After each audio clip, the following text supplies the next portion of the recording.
Good day, viewers. Our reflection today is taken from the Gospel of Matthew, chapter 4, from verse 12 to 23. And the theme of our reflection is God has called you to be his light in the world.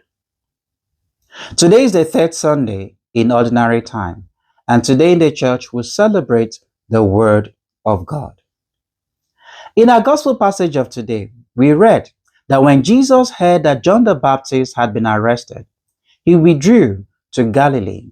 Leaving Nazareth, he went to Capernaum by the seaside, by the borders or territories of Zebulun and Naphtali. And Matthew told us that by doing this, that the prophecy of Isaiah was to be fulfilled. And what is that prophecy? That the people who lived in darkness have seen a great light. What is Zebulun? What is Naphtali? Zebulun and Naphtali belonged to the 10 tribes belonging to the northern kingdom of Israel.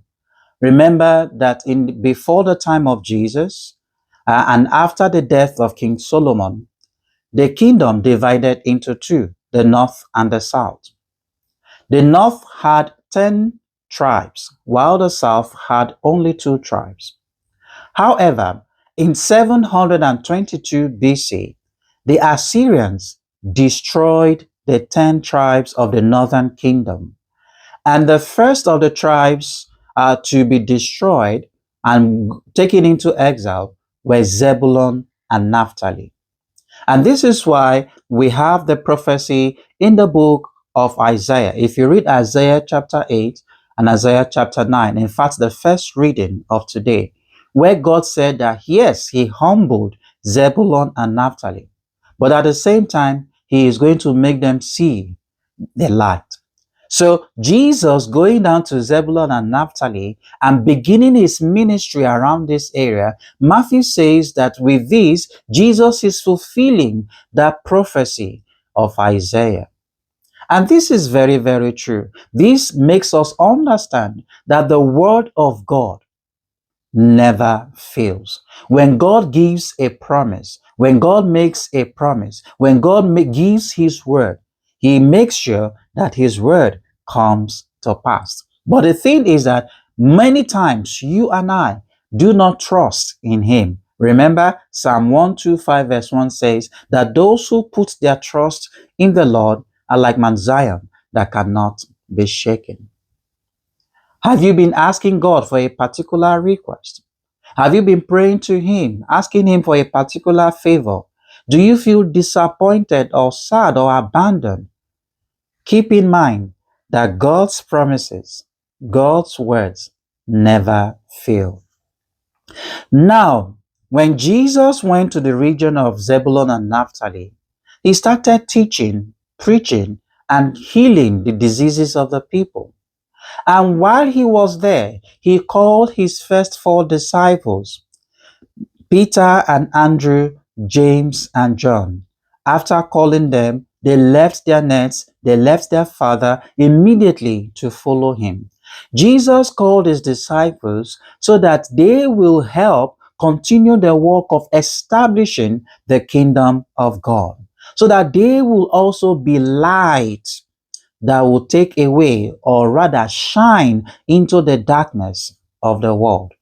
You and I who are children of God, you and I who have been baptized, we have been baptized into the priestly, prophetic, and kingly ministry of Jesus Christ. You and I also have been called to be his disciples, have been called to be his light bearers in the world of darkness. We have been called to continue the establishment of God's own kingdom. But the question is, are you doing your work of being a light bearer?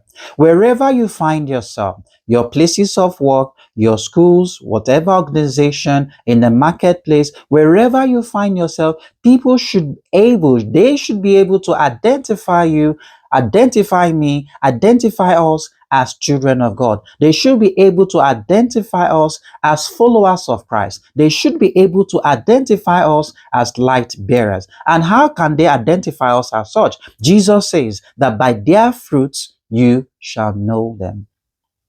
What kind of fruit are you producing? When you talk, what kind of words do you say? When you dress, what kind of dress do you wear? When you do anything, do the things you do, are they glorifying to God or not?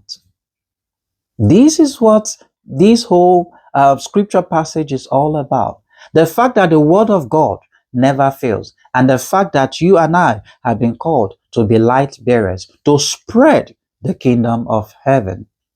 What kind of life are you living? What kind of life am I living? The life I live, the life you live, is it glorifying to God? Wherever you find yourself, you are supposed to bring light to that place. It is my prayer that as we reflect on God's words, as we reflect on what we have heard, that God will give us the grace to believe, to accept that His words never fail in our lives, and to give us the grace to continue to be light bearers and not darkness. May God bless His words in our hearts through Christ our Lord. Amen.